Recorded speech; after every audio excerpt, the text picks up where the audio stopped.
काका, जैसे हमने अभी लास्ट वीक जो हम डिसाइड कर रहे थे कि हम ज्ञानेश्वरी का हाँ जी। जन करेंगे शुरू आने वाले हम्म। समय में। तो एक जो हाँ। बाबा की जो आरतियां हैं चारों हम्म। मराठी में, हम्म। उनका उनका एक बार हिंदी अनुवाद। इसी ये जो साई सच्चरे चल रहा है ना, जी उसे के हाँ अंत में हम बाबा के गुरु पाठ के अभंग, दास गुरु के 4 अध्याय, जी। अष्टोत्तर शतनामावली का अर्थ, और उसमें ये सब आरतियों का अर्थ, ये सब देखने वाले हैं। जैसे काकड़ आरती में अभंग जो हैं और हाँ, का उसका जो। सब, यानी आरती का अर्थ, आरतियों का अर्थ एक बार समझ में आए ना, तो जी फिर वो गाने में भी मजा आ जाएगा। जी जी जी, उसको तो हम अच्छा इसके हम बाद ही पूरा कर। लेने वाले हैं वो। इसके अच्छा इसके बाद रखना है उसको, ठीक ये है। साई सच्चरित हो गया कि जी दासगणों के 4 अध्याय, जी महाराज दासगणु महाराज के 4 अध्याय, जी जी जी क्योंकि उसमें बहुत सारा पैरेलल साहित्य उपलब्ध है जो अपने सदगुरु के बारे में ज्यादा जानकारी देता है। जी काका। बाद बाकी के गुरु पाठ के अभंग क्या बोलते हैं, ऐसे सब सब सब लेना है। गुरु पाठ के 25 अभंग है, लेकिन इट्स ए जेम, ज्वेल है, ज्वेल वो सब लेंगे हम उसमें। बाबा के 11 वचन लेंगे। ठीक है। और उसके बाद फिर ज्ञानेश्वरी का शुरू करेंगे। Dnyaneshwari is a very exhaustive things. जी मैं पहले वार्न कर रहा हूँ सबको, ये आसान काम नहीं है ज्ञानेश्वरी पढ़ना। बहुत सारे लोगों के नसीब पे नहीं होता है। तीसरे अध्याय के साथ जब तक पहुंच पाते हैं, उसके बाद वो होता ही नहीं है। ये मैं पहले ही अगवा कर देता हूँ, क्योंकि जो कर्म और कर्म के अंदर फंसा हुआ है ना, वो ज्ञानेश्वरी आगे बढ़ नहीं सकता। पढ़ने। ये मेरा निजी नहीं, मैं कम से कम 80% लोग मिले हैं कि यार ज्ञानेश्वरी हम पढ़ना चाहते हैं, लेकिन तीसरे अध्याय के आगे जाते ही नहीं। जी हाँ, ठीक है काका, हम इसको आज का शुरू कर देते हैं। सेशन है, हम उसको स्टार्ट करते हैं बाबा का नाम लेके। हाँ जी। तू त्वम माझी परम गति, तूची माझी विश्रांति, पूर्विता मत अड़ताची आती, सुख मूर्ति गुरु राया। ओम हम्म। श्री साईनाथाय नमः। ओम श्री साई। ओम साई राम। सभी साई भक्तों को पहले गुरु पूर्णिमा की, यानी ये जो जो पावन पावन अवसर अभी बस हाल ही 2 दिन पहले हो गया, उसके लिए सबको शुभकामनाएं। ये अपने गुरु के प्रति अपनी जो भावना है, जो अपना भक्ति भाव है, वो अर्पण करने का यकीन है कि भगवान, आप अगर मेरे जस्ट 5 मिनट के लिए इमेजिन कीजिए कि हमारे जीवन में साई नहीं है, क्या जीवन जीना जीना है? नहीं। यही दिन को, गुरु पूर्णिमा के दिन को, जिसको व्यास पूजन बोलते हैं, बहुत अहमियत रखता है, बहुत महत्व रखता है। और यही प्रार्थना करना है, हे भगवान, हे मेरे साईनाथ, जन्म जन्म तक बस इसी चरणों से दूर नहीं होने देना प्रभु। चलिए शुरू करते हैं।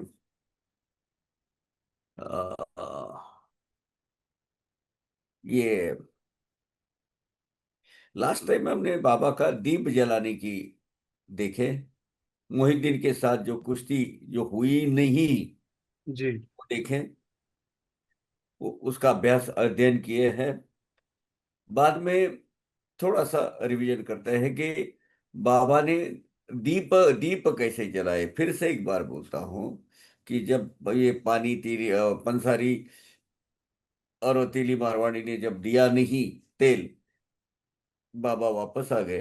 वो तेल के टमरेल में मुश्किल से थोड़ा सा तेल बचा था, उसमें थोड़ा पानी डाला, वो पानी पी लिया, पिया उन्होंने, ब्रह्मार्पण किया। अंदर का जो ब्रह्माग्नि है उसको जागरूक किया। और जागरूक करने के बाद इसका दूसरा एक उदाहरण भी दिया था मैंने आपको, कि ज्ञानेश्वर माऊली ने अपने अंदर का अग्नि जला के मुक्ताबाई को बोला, चल मेरे पीठ पर तू रोटियां सेक ले। यानी ये ताकत एक योगी में होती है। शक्ति योगी में होती है। तो बाबा ने वो करके दिखाया, और फिर प्लेन वाटर लिया और सब वो अर्दन पॉट जो होता है उसमें डाल दिया, पंटी बोलते हैं उसको, और रात भर दिए जलते रहे।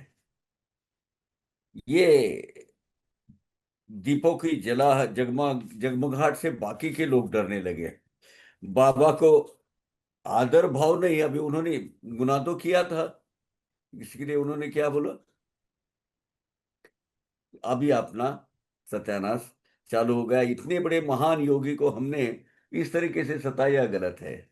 बाबा साहब डेंगड़े वहां थे, और उन्होंने चेतावनी दी थी, अगवा किया था कि देखो ये बहुत महान हस्ती है, बाकरी इसके साथ से खिलवाड़ मत करो।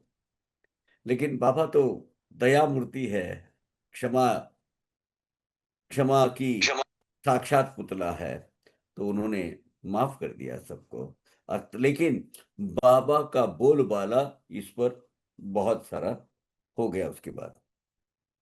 ये जो कहते हैं कि मोहिउद्दीन की जो कुश्ती हो गई, उसके बाद बाबा ने अपना पहराव बदल दिया। वो जो अपना एक लंबा एक तोप तोप बोलते हैं उसको, वो जो सर से लेके पैर तक जो अरबी लोग पहनते हैं वो पैसा पहनना चालू किया, और सर को एक साफा बांधते थे। उसके बाद फिर उसके उपरांत उसके 5 साल के बाद, हालांकि ये महाराष्ट्रपति जी ने ये बयां की है बहुत दिन के बाद, जब हेमाडपंत जी शिरडी में आए तब, जब वो हुआ तब की बात है। 5 वर्षों उपरांत कुश्ती से आया फकीर एक अहमदनगर से, यानी आज का अहिल्या नगर, जानते उसे जवाहर अली नाम से, आता आया रहा था सशिष्य। उसका उनका शिष्य परिवार था, और शिष्य परिवार के साथ में वो राहता में आए थे। राहता में उनका भृगु सदाफल, भगु यानी उसका नाम भागचंद या भगवान होना चाहिए, भागु बोलते हैं, भगु बोलते हैं। अभी इसके बारे में थोड़ा सा जो पैरेलल लिटरेचर है, पैरेलल साहित्य है जो मौजूद है, उसके जो ऑथेंटिक प्रमाण है, वो इससे थोड़े से मेलजोल नहीं खाते हैं। देखिए, उस वक्त की जो परिस्थिति होती है, वो परिस्थिति के अनुरूप साहित्य में उसका प्रभाव होता है, लिखित जो लिटरेचर है उसमें प्रभाव होता है। ये मनुष्य स्वभाव के थोड़े गुण वो लेखनी में उतर जाते हैं। समाज में धर्म धर्म की जो दूरियां थी बहुत ज्यादा थी, इसके लिए साई सच्चरित में जहां जहां भी, जैसे मैंने बोला, आगे आएगा अभी 11वें अध्याय में, तो हाजी मोहम्मद दरवेश सिद्दीक फाड़के, जवाहर अली, जवाहर अली का सही नाम वो नहीं है, और ये बाबा के जमाने के कॉन्टेम्परेरी सेंट है। नगर के कोटला मैदान में, यहाँ से नगर, वो जहां से अभी वो हाई ब्रिज हुआ है ना नया, उतरते तो इसमें लेफ्ट साइड में बापू शाह की दरगाह है।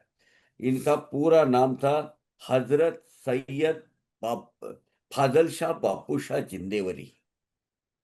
जिंदेवली का मतलब क्या होता है, यानी वली, ये जो किताब है, वली किताब, ये जो दिया जाता है, वो दिया जाता है उनके देहांत के पश्चात। लेकिन 2 उदाहरण आपको ऐसे मिलेंगे कि उनको जिंदे, वो जीवित रहते ही उनको जिंदेवली बोलते थे। तो ये जीवित रहते ही उनका उर्स निकलता था, उनका संदल निकलता था, उनकी तस्वीरें वहां लगी हुई है। बहुत आला दर्जे की, ऊंची दर्जे की उनकी लीलाएं हैं। तो वो क्या होता है मालूम है, ये का ये भक्ति का ग्रंथ है। इसमें इतिहास के तौर पे इसको मत गिनिएगा प्लीज, इतिहास थोड़ा डिविएट होता है। अभी ये जो जवाहर अली बोलते हैं। एक्चुअली जवाहर अली सिर्फ शाही सच्चरित्र के हद तक ही इनका नाम मिलता है। इनका सही नाम था अकबर, मैं बोला हजरत सैयद बापू शाह फजल शाह जिंदे वली। बापू शाह ना, बापू बापू की बापू शाही बोलते थे ज्यादा से ज्यादा। ये कभी अगर थोड़ा सा टाइम मिले तो उनके बारे में बहुत सारी लीलाएं उनकी बताऊंगा मैं। और शिरडी आने के पहले ऐसी मान्यता है कि बाबा पहले नगर आए थे और इन्होंने गाइड किया है, तो ऐसा चले जा। उनका जो साहित्य है उसमें ये लिखा हुआ है। दम फूक के उनको दूध पिलाया था। खैर अपन अपना साई सच्चरित्र की हद तक जाते हैं। तो वो भागचंद सदाफल नाम का जो लड़का, उनका जो शिष्य था, नगर के इर्द गिर्द में बहुत सारा शिष्य परिवार था इनका, बापू शाह का। तो राहता में एक थोड़ा सा ऐसा डायलेपेटेड एक घर था, एक गिरा हुआ थोड़ा सा, वहां वो आ गए। भगू सदाफल उनके सेवा में तो था ही। वहां उन्होंने ईदगाह बांधने के लिए चंदा जमाना चालू करे और ईदगाह बांधना चालू कर दिया। अब वो, अगर सब आप शिरडी तो हमेशा जानते ही है, शिरडी से राहता जब आएंगे तो राहता में जे जाते अपना खुशहाल चेन सांड जी का जो लेफ्ट साइड में जो कमान है उस मंदिर, उसके बिल्कुल सामने वीरभद्र, ये एक रुद्र है, शिव जी के रुद्र है वीरभद्र, इनका मंदिर है। और उसी के बाजू में बराबर सट के ये ये जो क्या बोलते हैं उसको, जहां नमाज पढ़ी जाती है, वो नमाज पढ़ने के लिए वो जगह बनाया जाता, बनाने के लिए ईदगाह, ईदगाह बोलते हैं उसको। ईद के टाइम में सब गांव के जितने भी मुस्लिम मुस्लिम धर्मीय लोग वहाँ नमाज अदा करने के लिए वहाँ आते हैं। अब ये जो बहुत ज्ञानी आदमी थे, कुरान शरीफ उनके नाम, उनके मुंह पर ऐसा खेलता था जैसे हेमाड पंजी इतने विद्वान पंडित ज्ञानी थे। तुम्हारे ज्ञानेश्वरी गीता उनकी बिल्कुल रूप अपने जीवा पर खेलती थी। वैसे ही अकबर अली या बापू शाह, वो कुरान के बहुत मतलब एकदम तज्ञ बोल सकते हैं, मुंह जबानी याद, बहु पाठक। इतना ईदगाह बांधने का आरंभ कर दिया, फिर कुल कुछ काल बीत गया। फिर वीरभद्र देव को एक बार के बाजू में ही वो होना नहीं चाहिए, गांव में थोड़ा बवाल हो गया और बाद में उनको फकीर को गांव से बाहर निकाल दिया। तो फिर वो शिरडी में आए।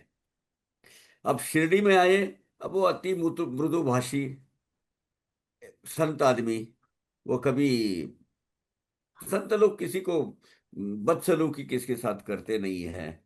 सब ग्रामस्थ जन उनको मिलने आते थे।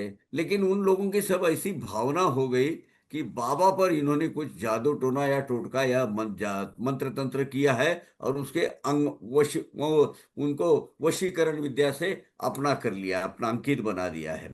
क्योंकि बाबा ने इनके शिष्य के स्वरूप पर, अभी परब्रह्म का कौन गुरु हो सकता है, लेकिन शिष्य के तौर पर स्वीकार कर लिया था, इनका शिष्यत्व स्वीकार कर लिया था। किस लिए कर लिया था? लोगों को जताने के लिए कि एक शिष्य बन के रहना कितना कठिन काम होता है, और क्या क्या करना पड़ता है, क्या क्या गुरु आज्ञा के अंदर रहने के लिए क्या क्या पालन करना पड़ता है, वो दिखाने के लिए। अब ये कोई मोहिनी की है बोले, कुछ मोहित वश में कर लिया है। और बाबा हुआ ऐसे कि शिरडी में आने के बाद बाबा इनके साथ निकल गए, फिर से राहता रहने लगे। महीना डेढ़ महीना हो गया। अब सही बोलो, एक लगन और एक कशिश और एक भक्ति की जो खींच है ना, इसका जीता जागता उदाहरण ही शिरडी कर है।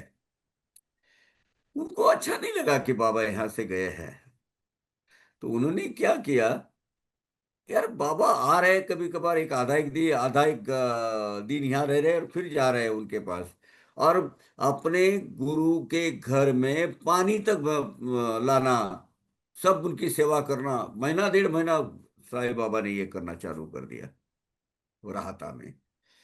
अब ये अस्वस्थ जो भक्तगण थे शिरडी के, वो गए उधर, बोले हो ना हो, ये जो फकीर है, फकीर के चंगुल से बाबा को छुड़ा के लाना है वापस। जैसे वो गए तो वो बाहर गए हुए थे, बापू शाह बाहर गए हुए थे। तो बोले अरे तुम आओ मत, वो बहुत शीघ्र कोपी है वो फकीर, वो तुमको भस्म कर देगा, जला कर देगा, ये तुम्हारा सत्यानाश करेगा, तुम चले जाओ यहाँ से, बाबा बोल रहे हैं उनको। अब वो गांव वाले, उनकी भक्ति भी उतनी ही उजागर जागरूक थी, क्षमता थी उसमें। वो बोले जो होगा वो होगा, देखे जाएगा। उतने में जवाहर अली साहब, अकबर अली, वो आ गए वापस। क्या बच्चे को लेने आ रहे हो, आ गए हो? नहीं आने वाला, जो पहले तो बोल दिया है उन्होंने ऐसा। लेकिन अंदर अंदर थोड़े से अभी तो माहौल ऐसा बन गया है, गांव के इतने लोग आए हैं बाबा को लेने, अब रे कुछ ना कुछ तो उन्होंने भी थोड़ी कॉम्प्रोमाइजिंग स्थिति में आ गए। बोले काम करो, आ जाओ, लेके जाओ इनको, लेकिन उनके साथ मुझे भी लेके जाना। अब बाबा उनकी आज्ञा में, अकबर अली के, और बाबा उनके सिवा रहते नहीं थे, क्योंकि एक दूसरे को इतना लगाव था दोनों में। ये दोनों फिर शिरडी गए, शिरडी में रहने लगे। अब एक कुरान में ये कुरान के आयतें, सुन्नतें, सूरे वगैरह सब वो पढ़ते थे। काफी मतलब ज्ञानी आदमी थे। हजरत सैयद बापू शाह फाजल शाह जिंदेवली उर्फ अकबर अली उर्फ क्या, जवाहर अली। अब वो बाबा के समय से पहले ही देवीदास नाम के एक आदमी, एक फकीर, बहुत ज्ञानी आदमी वहां आकर बैठते थे, वहां मारुति मंदिर में रहते थे, और 10-11 साल की उम्र में ही से ही शिरडी में आकर रह चुके थे। ये भी बहुत अपने जाने माने, शिरडी का एक पवित्र, उनका कुछ एक भाग्य रह गया होगा ये क्षेत्र का, कि बाबा ने भी खुद कहा था कि मैं यहाँ से हजारों साल से आ रहा हूँ, 10,000 साल से मैं यहाँ हूँ। बाबू आ जाते सब पहले। और उसके बाद जैसे वो शिरडी में रहने लगे, तो देवीदास बाबा जो थे, देवीदास बाबा के साथ उठना बैठना था बाबा का भी और उनका भी, और वो साथ में मेल जोल बढ़ता था। तो देवीदास बाबा उनके सानिध्य में अप्पा भिल, तात्या कोते, ये लोग उनके साथ में थे। और ये अपना जो स्लेट होती है ना लिखने की, उस स्लेट पर अप्पा भिल को विष्णु सहस्त्र नाम सिखाते थे देवीदास बाबा। आपको जानकर आश्चर्य होगा कि देवीदास बाबा है, तात्या कुते पाटिल के गुरु कौन है, अप्पा भिल्ले की गुरु कौन है? ये है देवीदास बाबा है। तात्या बाबा को अपना मामा मानते थे, भगवान मानते थे, लेकिन उनके गुरु देवीदास बाबा थे। अप्पा भिल्ले उनको मानते थे गुरु। इनकी और अकबर अली की, यानी जवाहर अली बापू शाह की, कुछ डिबेट हो गई। और डिबेट के बाद ऐसी यहाँ मान्यता है कि देवीदास बाबा ने उनको डिबेट में हराया, फिर वो वहां से निकल गए, और वहां से वो चले गए, कहाँ चले गए? वैजापुर। अब एक बात है, थोड़ा सा उल्टी तरीके से सोचिए। कहाँ से लिया है बाबू? हस्ती को ये कहाँ से लिया? ऊपर वैक्स तो नहीं लिया है? ये कौन है इनका, ये जो है, ये बंद करो उनका, जो म्यूट करो उनको। जी जी काका, मैं इनको म्यूट कर रहा हूँ प्लीज। अर्चना जी आप म्यूट कर लीजिए, अदरवाइज मैं आपको यहाँ से। मेरे पास है। वो फेंकना इधर की उधर भाई है। जी काका, मैंने इनको यहाँ से म्यूट कर दिया, आप प्लीज कंटिन्यू कीजिए।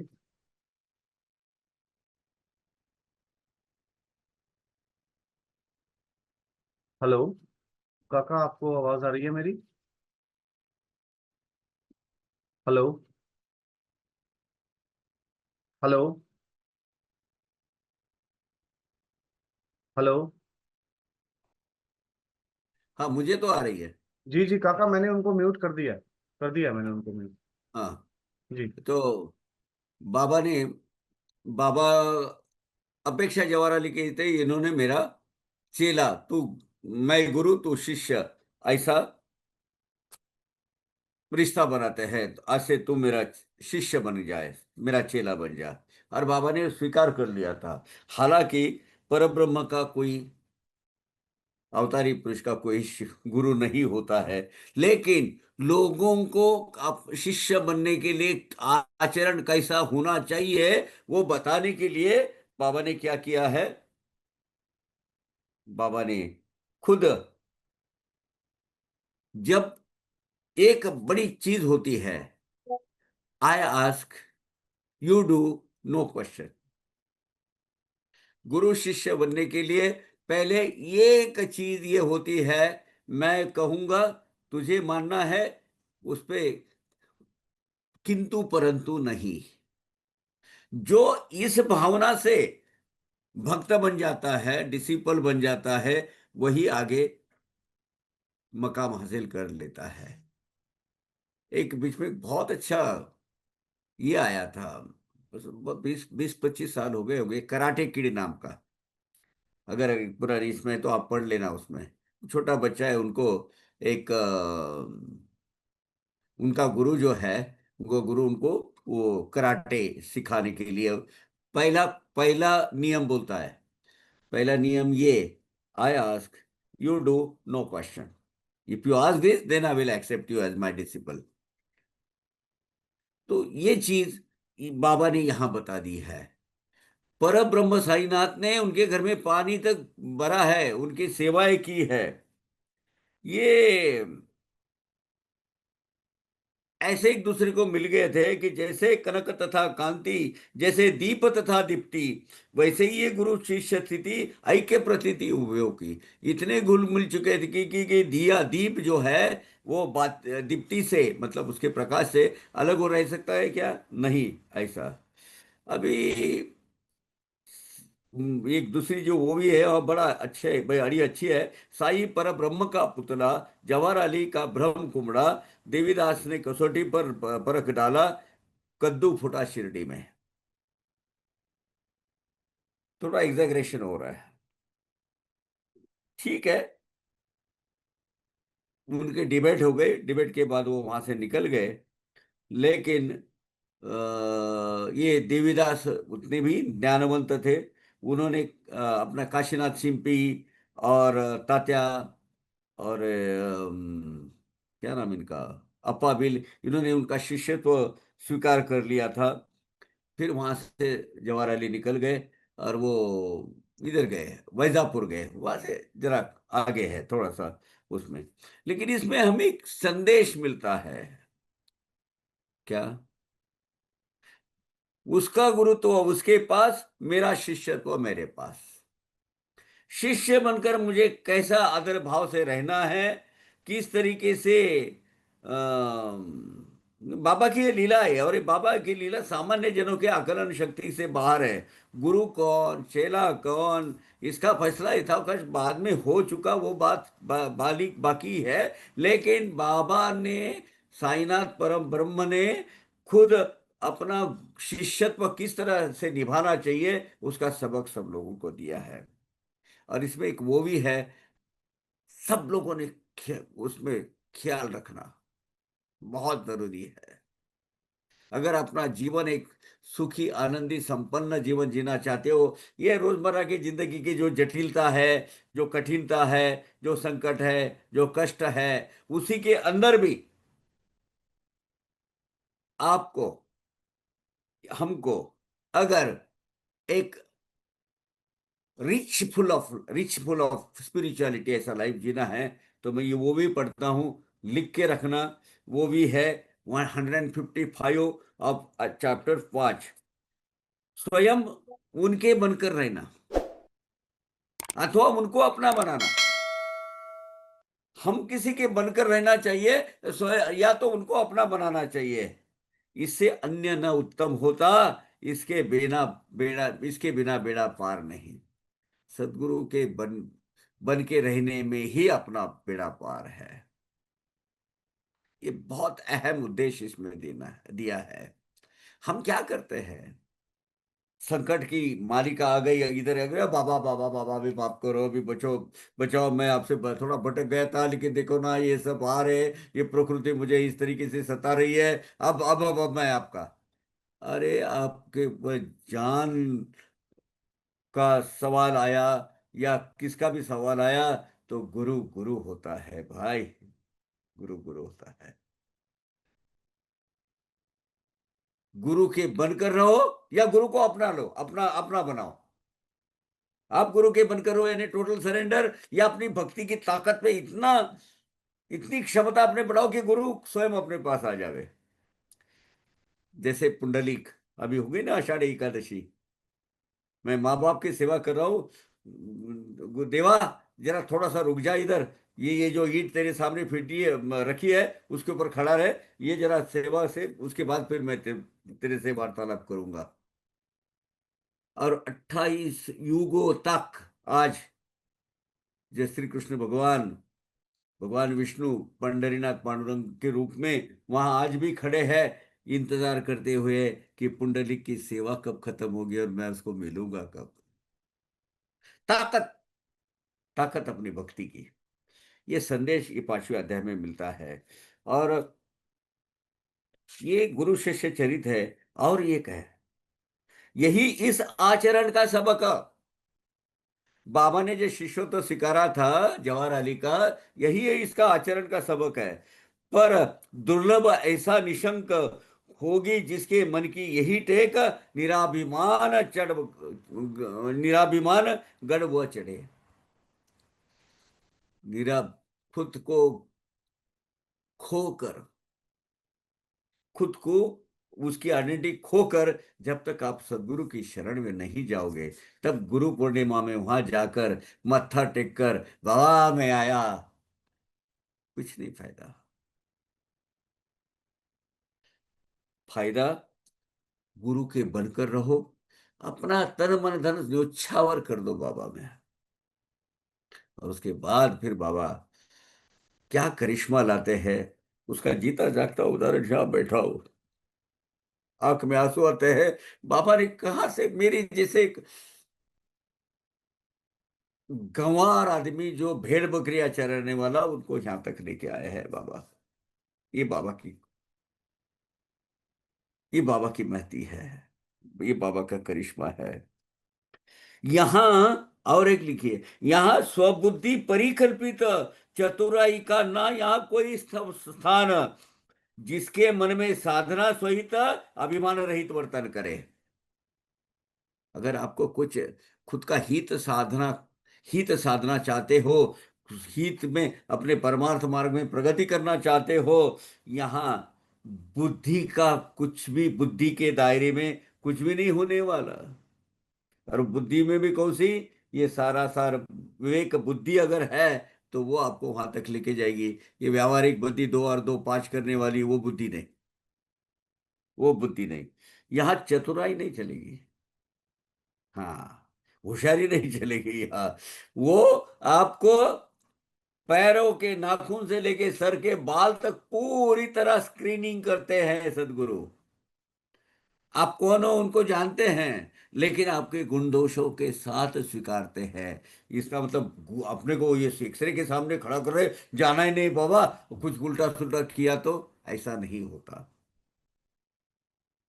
सदगुरु भले स्क्रीनिंग करते हैं, लेकिन अपनी अपनी मात्रा के हिसाब, अपनी अपनी कैपेसिटी के हिसाब से, अपनी क्षमता के हिसाब से आगे उसको लेते हैं। मैंने एक वाकयात याद आ गया।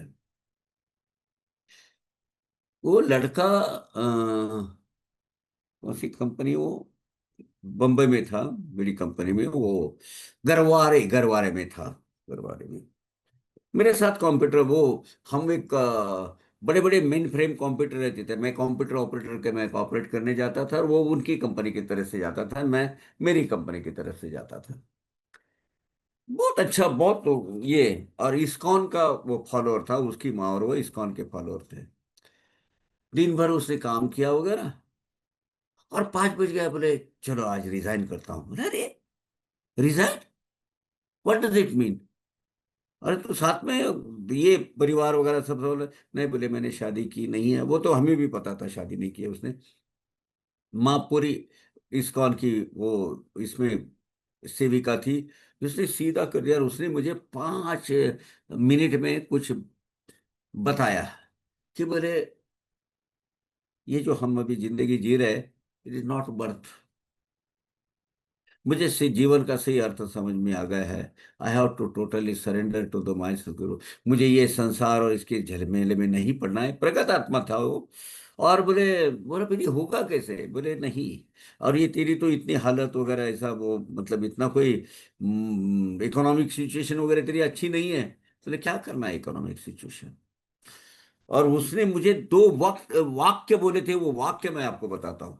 बोले भगवान अपने कंधों पे उतना ही बोझ डालता है उतना जितना आप सहन कर लेते हो।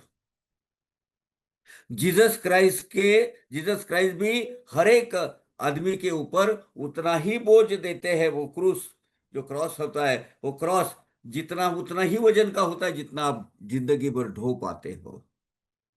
आपको काम है कि वो क्रॉस पहले निकाल दो और मुक्त होकर आगे चलो। वही मैं इस काम में जान करने जा रहा हूं। मुझे वो जीवन जीना है, ये नहीं मैं हक्का बक्का रह गया। बहुत पुरानी बात है, मैं आपको बताऊं, 76 77 की बात है ये। उल्टास कंप्यूटर सेंटर में हम जाते थे, गरवारे से लड़का आता था, और मेरा आध्यात्मिक उन्नति में इस थोड़ा सा तो भी हाथ ये आदमी का है। क्या बोलोगे आप इसको? जीवन का सही, जिसने देह अभिमान जलाया, देह प्राप्ति को सार्थक बनाया, फिर चेला भी बन गया साधने हेतु परमार्थ। बाबा पूरे अभिमान जला दिए थे और चेले भी बन गए थे। ऐसा ये गुरु शिष्य चरित है। क्या है ये? गुरु शिष्य चरित। ये जानना बहुत जरूरी होता है। ज्ञानी जनों का देह व्यापार होता पूर्व कर्मानुसार।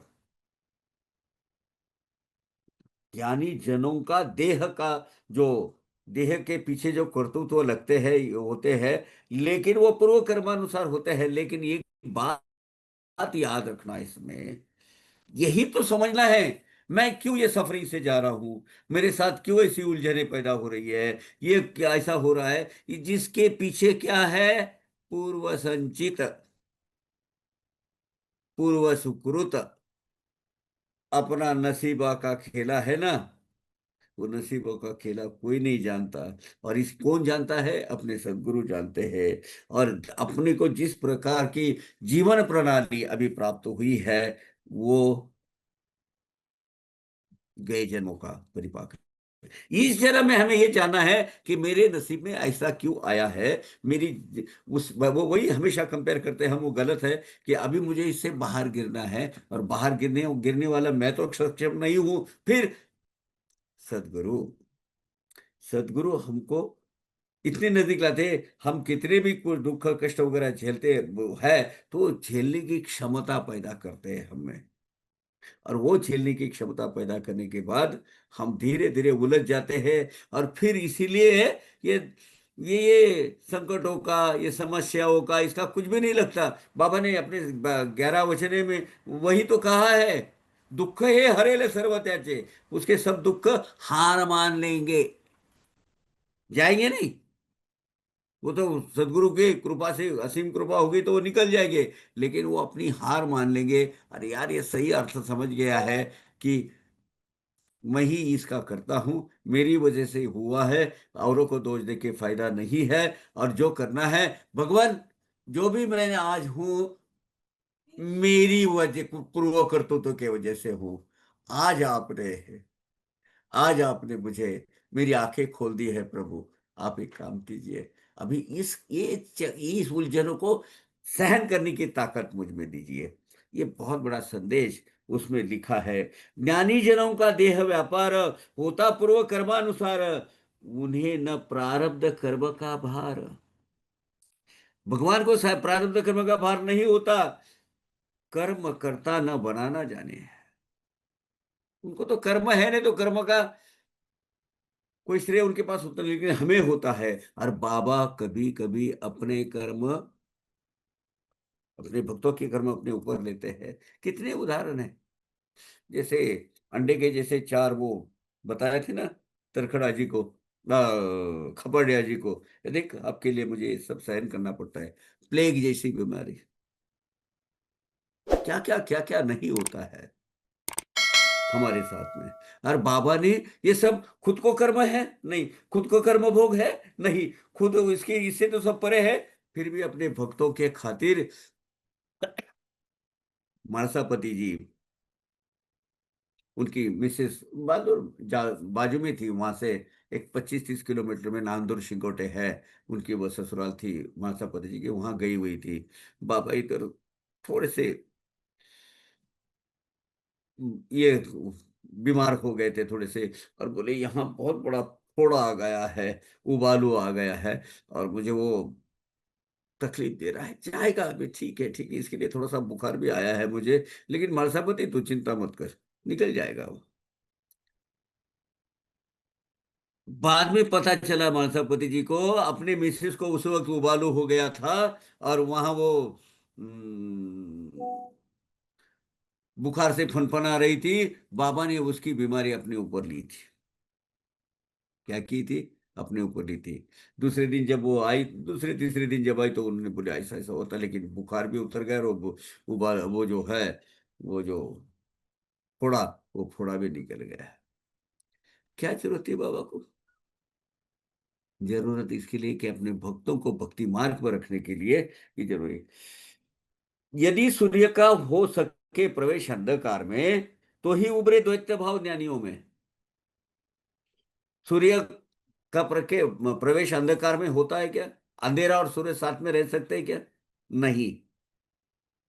ज्ञानी जनों में द्वैत भाव आ सकता है क्या? स्वस्वरूप ही जिनका अखिल विश्व में, जिस जो भी है ये जो स्वरूप अखिल विश्व में जिसमें है, उसमें अद्वैत भाव कहां से बसेगा भाई? कहां से बसेगा? यही सीख इस 5वें अध्याय में दी हुई है। और ये जो कथा है जवाहर अली की, अकबर अली की, हजरत सैयद मोहम्मद फाजल शाह बापू शाह फाजल शाह जिंदेवली, इनकी नगर में अवश्य जाइएगा। इनकी आज वो उधर उर्स निकलता है, संदल निकलता है, ऐसी एक एक एक एक कथाएं हैं। और वो कथाएं,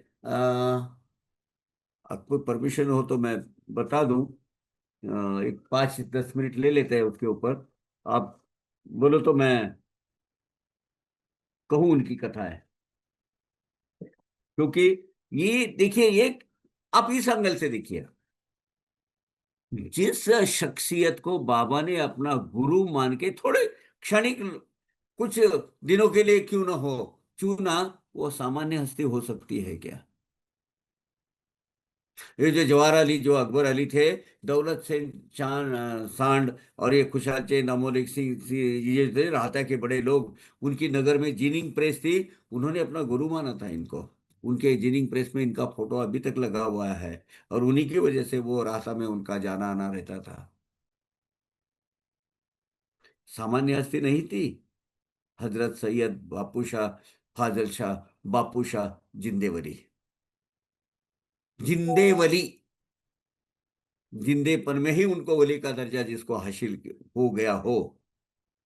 बाबा परब्रह्म का पुतला है, लेकिन उनका शिष्यत्व स्वीकारना, जिस आदमी का शिष्यत्व स्वीकारना, उसकी हैसियत कुछ कम होगी? नहीं ना। यही हमें सीखना है। आगे 6वें अध्याय में बाबा का धोती पोती पोती खंड योग और भोक्तों के कैसे भोग भोगते हैं, ये सर्व निवेदन किया जाएगा। उसका वर्णन आगे आ जाएगा, उसका अभ्यास हम करेंगे। आज के लिए 5वां अध्याय हम यहाँ खत्म करते हैं। इसमें जो लेने के लायक जो सीख है वो बहुत जरूरी है। बाबा अपने भक्तों के लिए कुछ भी संकट झेलने के लिए तैयार रहते हैं। ओम साई राम। आज जरा थोड़ा सा जल्दी हो गया क्योंकि बचा ही बहुत का ये था। अभी कमेंट्स देखते हैं। जी काका, हम्म। इसमें सबसे पहला जो कमेंट है काका, वो एक छोटा सा क्वेश्चन किया है। मैं थोड़ा सा आपका सहयोग चाहूंगा, मैं तो अभी वैसे भी सीख रहा हूँ, आपको पता है मराठी। हाँ हाँ, बोलिए। तो सबसे पहले ये नीलिमा जी ने एक ओ सॉरी, नीलिमा जी ने नहीं, ज्योत्सना जी ने एक क्वेश्चन किया था कि चंदर जी, आपने जो मंत्र पढ़ा था, आप उसका हिंदी में उच्चारण कर दीजिए। वो कोई मंत्र नहीं था। पढ़ा था। जी जी जी, वो कोई मंत्र नहीं था, वो वो अध्याय। जो भी है पढ़ा, मैं उसका जवाब देता हूँ। जी, वो अध्याय 1 की 74th ओवी थी काका। क्या थी? वो ये थी, तुम त्वम माझी परम गति, तुंची माझी विश्रांति, हम्म।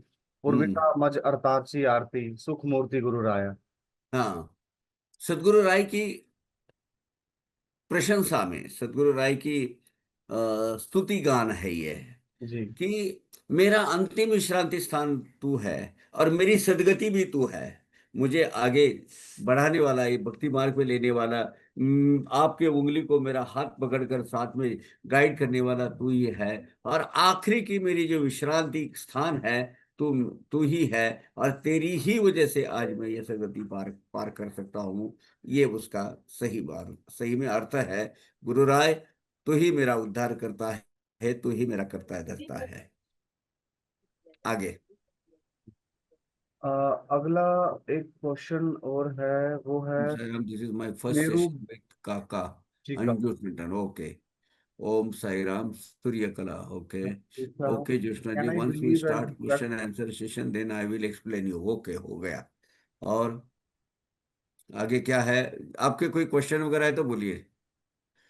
जी काका, यहाँ पर एक क्वेश्चन आया है। सबसे पहले वो है रिक्की जी का। ओम साई राम काका, हाँ। हम जो ग्रंथ रामायण, गीता, साई चरित्र और भी हर रोज पारायण करते हैं, क्या इसका पुण्य भी प्राप्त होता है, मतलब सत्य कर्म? अवश्य प्राप्त होता है। हमें, हम जो ग्रंथ पढ़ते हैं, जैसे रामायण है, गीता है, साई सच्चरित है। साई सच्चरित तो पूरा 100% डिराइव्ड फ्रॉम तो ज्ञानेश्वरी से लिया हुआ है। ज्ञानेश्वरी तो एक टीकात्मक ग्रंथ है, गीता से लिया हुआ। तो आप अलग कुछ नहीं कर रहे, सिलेक्टिव बाबा की लीलाएं और वहां का तत्व ज्ञान, ये दोनों मिलके ले रहे हैं। और यहाँ हर रोज पाठ पारायण करते हैं, क्या इसका पुण्य भी प्राप्त होता है? जैसे अभी आप ये पढ़ते, अभी अपने पढ़ रहे हैं, ये अभ्यास कर रहे हैं। क्या हो रहा है इसमें? बाबा का नामस्मरण हो रहा है, बाबा की लीलाओं का वर्णन हो रहा है, बाबा की वो छवि आपके सामने आ रही है, बाबा के पुण्य वचन आपके कानों पे, कान से जा रहे हैं। आप जो ग्रहण कर रहे हैं बाबा की लीलाओं का, उससे क्या होता है? धीरे धीरे धीरे साई भक्ति अपने आप में यहाँ ढल रही है, ढल अंदर डली जा रही है। तो इसका तो पुण्य प्राप्त होगा ही। लेकिन इसका पुण्य प्राप्त ये जो है ना, ये बहुत प्राथमिक अवस्था है। ये नवविधा भक्ति की पहली कथा क्या है? हम्म? श्रवण। श्रवण कीर्तन, यानी सुनना और सुनाना, ये दो चीजें। अभी हम क्या कर रहे हैं? सुन रहे हैं, सुना रहे हैं, दोनों भी इसमें इन्वॉल्व हो रहे हैं। तो ये दो भक्तियां तो हो रही ना अभी। नवविधा भक्ति के जो अलग प्रकार है, स्वरूप है, उसमें प्राथमिक अवस्था की दो जो अवस्था है, जो भक्ति किस माध्यम से हमें प्राप्त होती है, वैसे तो 27 प्रकार नारद मुनि जी ने बताए हुए हैं। उसमें आम जनों के लिए 9 खुले रखे हैं। अपना आखिरी तक उसको, आखिरी तक प्रवास करने का। आखिरी की भक्ति है आत्मनिवेदन, दास सख्य आत्मनिवेदन है, यानी खुद को अपने आप में भगवान के अस्तित्व में इमर्ज कर देना, फिजिकली नहीं। हाँ। तो शुरू प्रवास कहाँ से शुरू होता है? यहां से, श्रवण भक्ति से, श्रवण। पठन भक्ति से, कीर्तन भक्ति से। ये दो भक्ति है ना, ये जब तक ये होती नहीं तब तक पूरा ज्ञान प्राप्त होता नहीं। तो आप जो बोल रहे हैं कौन है ये, इनका पुण्य भी प्राप्त होता है, बिल्कुल होता है मतलब बिल्कुल। सत्य कर्म। हाँ, कर्म कब होता है, इसका एक्सटेंशन कर्म है। यहाँ जब आप पढ़ोगी, यहाँ जब बाबा ने दिखाया हुआ जो मार्ग है, वो जब समझोगी या समझ लोगे आप, उसके ऊपर आप आचरण करोगे, अपनी निजी जिंदगी में उस अनुसार आपका चरित्र बिल्टअप करोगे, आपका कैरेक्टर बिल्टअप करोगे, और उस हिसाब से आप अगर आचरण करोगे, डेफिनेटली सत्य कर्म आपके हाथ से ही होगा। क्यों? कि आपका हर एक आचार, हर एक विचार, हर एक कृति कहाँ होगी? बाबा के भक्ति के थ्रू फिल्टर होगी। क्यों? कि ये आपके दिमाग में, जहन में जाके बैठा है, नहीं बाबा ने उस वक्त ऐसा ऐसा कहा था, तो मुझे ऐसा ही करना चाहिए, है ना? थैंक यू पापा। अच्छा, बोलिए। नेक्स्ट है ओम शिरडी साईं राम साईं कृपा आनंद। साईं, मैंने पूछा हूँ कि can I believe and respect all guru. Om Sai Ram Sai कृपा आनंद। Actually my heart my life Baba till to my death. I am always love Baba. Love you Baba. और जहां तक मैं समझ पाया हूँ कि ये पूछना चाहते हैं कि क्या can I believe and respect all गुरु। इनका जो क्वेश्चन है वो सिर्फ इतना ही है इसमें। सब गुरु तत्व, जितने भी गुरु तत्व है, ये सदगुरु तत्व एक तत्व है। एक तत्व नाम गृह्यधरी, मना ये मराठी में एक अभंग है। सब ये एक ही तत्व है। ये सदगुरु तत्व, ये कोई हस्ती नहीं है। जो जो गुरु के शरण में आप जाते हो, अब होता क्या है, अपने प्रारब्ध कर्म अनुसार या अपने आवश्यक, अपने जो है ये भगवान आपका उद्धार करता एक सदगुरु तत्व का स्वरूप निश्चित कर लेते हैं। मैं साईं बाबा का शरण में हूं, इसका मतलब बाकी के जो गुरु है वो गुरु मेरे नहीं है, या गुरु उनको मानना नहीं है, या गुरु मिथ्या है, एक ही साईं बाबा सत्य है, ये गलत है। और जब तक ये इस विचारधारा से बाहर नहीं आओगे, आपको सदगुरु का अर्थ ही नहीं समझेगा। बाबा के साई सच्चरित में, या आप अक्कलकोट स्वामी के इसमें देखो ना, कितने उदाहरण मिलते हैं। साई सच्चरित की बात करो, हरिश्चंद्र पितले, उनके पिताजी जब वो बच्चे थे तब उनको कहाँ लेके गए थे? अक्कलकोट स्वामी महाराज के पास। तब उनको उन्होंने 2 रुपए दिए थे, अक्कलकोट स्वामी महाराज ने। अब वो उसके बाद वो घर में रहे, तो इधर उधर हो गए, लोगों का खिलौना बन गया बच्चों का। वो कहाँ गए पता नहीं। जब वो अध्याय 27 पढ़िए, उसमें आएगी ये कथा। जब वो आए शिरडी में, तो बाप, जब उनका बच्चे को वो क्या होते हैं, मिर्गी के फट झटके आते थे, तो वो बेहोश हो जाता था, मुंह से ऐसा फेस निकल जाता था। और वो सब, द्वारिकानाथ पितले उसका नाम, वो जो बाहर आया, जब बाहर जाने के लिए लगे, बहुत बड़े रमी अमीर और रईस घर के, तो वहां उन्होंने जब जाने को लगे, तो उन्होंने बोला, बापू मैं तुझे पहले 2 रुपए दे चुका हूं, ये 3 रुपए पहले और ले ले, और इसको अपने पूजा घर में रख, तेरा बहुत कल्याण हो जाएगा। अब इन्होंने सोचा, पितले जी ने, कि मैं पहली बार आया हूं शिरडी में, और ये बाबा बोल रहे हैं कि पहले तुझे मैंने 3 3 रुपए दिए थे, 2 रुपए दिए थे, समझ में नहीं आ रहा। संतों की एकात्मता, कई उदाहरण है। जिस दिन गजानन महाराज 1910 में गए, बाबा का जो दिनचर्या, दिनक्रम था, वो डिस्टर्ब हो गया। सवेरे बैठ के ऐसे बैठे रहे, तो भक्त लोग पूछने लगे कि बाबा, आज वो जो दिनक्रम आपका रहता है, जो गतिविधियां सवेरे से शुरू होती है, आज वो थोड़ी खंडित हो गई, क्या हुआ? अब शेगांव में गए हैं वो, बाबा शिरडी में हैं। बोले, आज मेरा गजा गया, मेरा बड़ा भाई था। बाद में पता चला लोगों को कि गजानन महाराज ने अपना देह त्याग किया है, महानिर्वाण परिनिर्वाण हो गया है उनका। और बाबा को पता चला, यार क्या बोलोगे? एक आदमी आया था, उसको पैसे की बड़ी लालच थी। पैसा, मतलब पैसा के लिए आता था वो, धन दौलत के लिए। तो बाबा ने उसको बोला, तू मेरी केस नहीं है, तू जो मारा गोदो लेकर मारा जाए उनके पास चले जा। उल्लेख मिलते हैं। मौलाना बाबा बांद्रा वाले तरखड़ा जी 90 अध्याय में अभी आएगा। वो क्या हुआ, बोले माँ तू मेरी केस नहीं है, मैं ये तू मेरे भाई के पास जा, वो स्पेशलिस्ट है तेरे केस का। वो कहाँ है, वो शिरडी में रहता है बोले। एक तत्व है सब ये, वो हरिभाऊ कर्णिक बाबा के नारियल, दर्शन को गए और एक उनको नारियल एक की भी रुपया कथा देना बताई। चाहा। क्या हुआ? एक साइंस चरित्र में नारियल का भी बताया था काका, जब वो वो हाँ, वो जो 91 अध्याय में है टेम्बे स्वामी का। नहीं ये तो है, तो ये तो साक्षात हुआ, घटित हुआ है। शिरडी में हरिभाऊ करनी गए और जाते वक्त उनको दिल में इच्छा, बाबा ने हालांकि बोला था कि अभी तुम निकल जाओ, दर्शकना दक्षिणा भी दी थी, उनके दिल में जाके बैठ गया कि मुझे 1 रुपया और बाबा को देना चाहिए। लेकिन श्यामा ने बोला यहाँ का रिवाज ये है, एक बार बाबा ने उदी दी दी, चलो अभी चल पड़ो। वहां से वो कालाराम मंदिर में गए नासिक। नासिक में नरसिंह महाराज है, नरसिंह महाराज। वो जब उनका दरबार भरा हुआ था, ये उनके दर्शन को गए, तो सीधा वहां जाके नरसिंह महाराज उसके पास आए और उसका गिरीबान पकड़ा, मेरा 1 रुपया दे। क्या है ये? संतों की एकात्मता है। आप किसी भी संत के पास जाओ, एक है, वो स्वरूप में अपने अपने सदगुरु को ही देखो, उसको उतने ही भक्ति भाव से नमस्कार करो। आपका उनको दिया हुआ नमस्कार अपने गुरु के पास ही वो आपको पहुंचा देगा। ठीक है? और कुछ एक्सप्लेनेशन चाहिए उसमें आपको?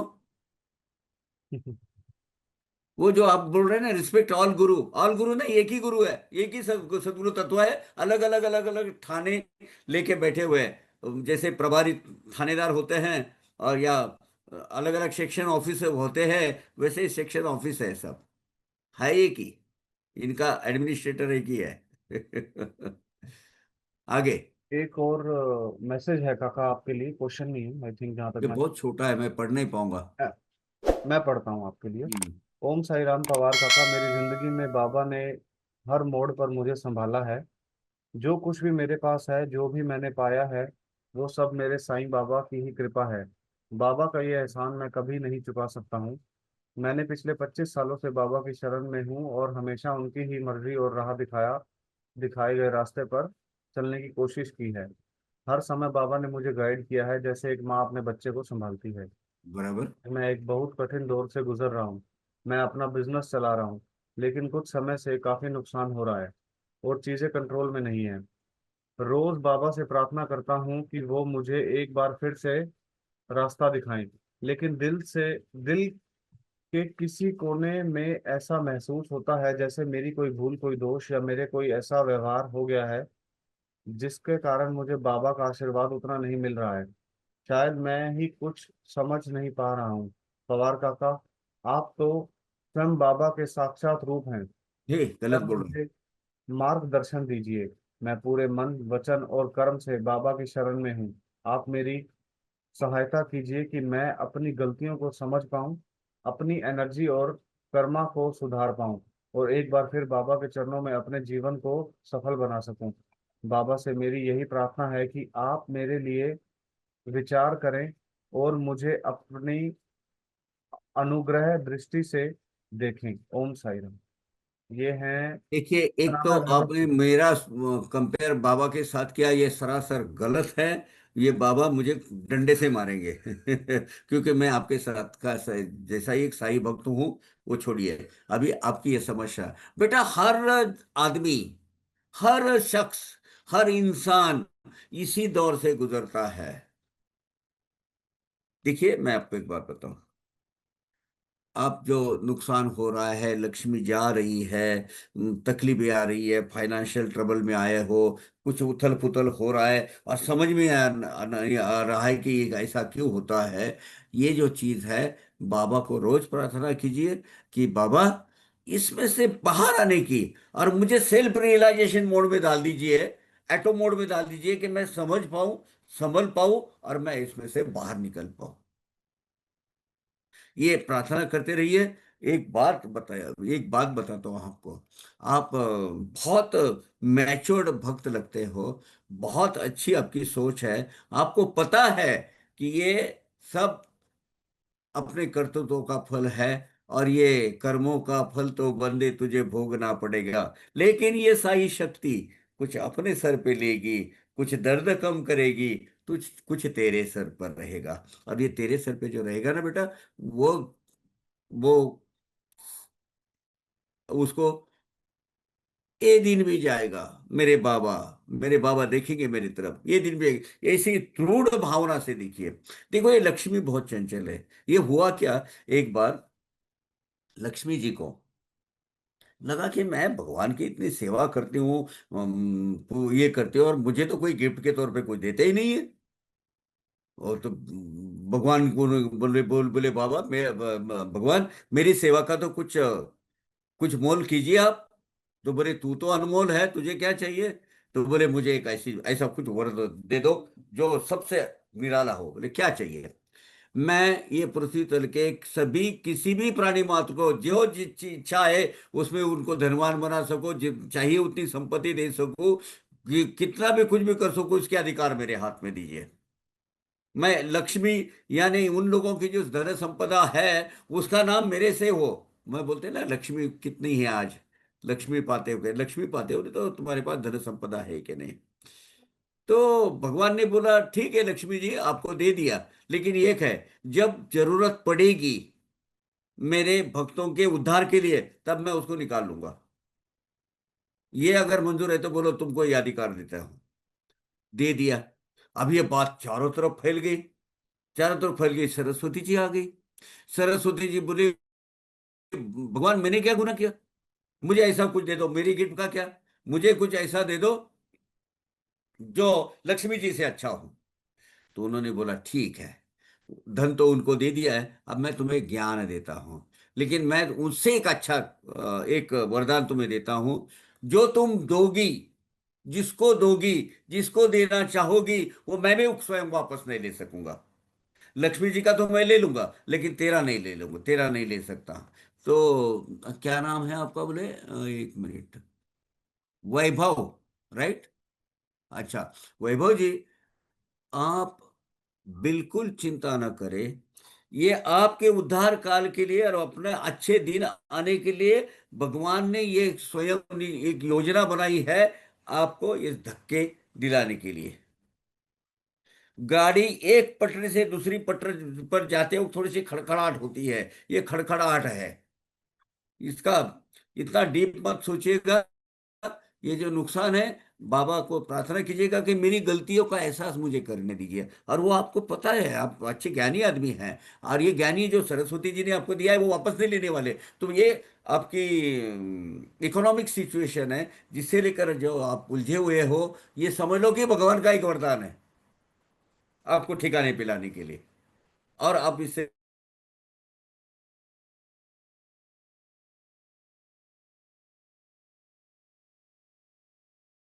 आई थिंक कुछ नेटवर्क इश्यू हुआ है पापा की साइड से।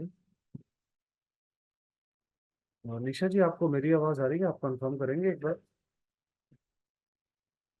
जी आ रही है, आपकी आवाज आ रही है चंदर जी जी जी, मुझे लगता है भैया। कि पापा की साइड। काका की सिर्फ नहीं आ रही है। जी जी जी जी। जी।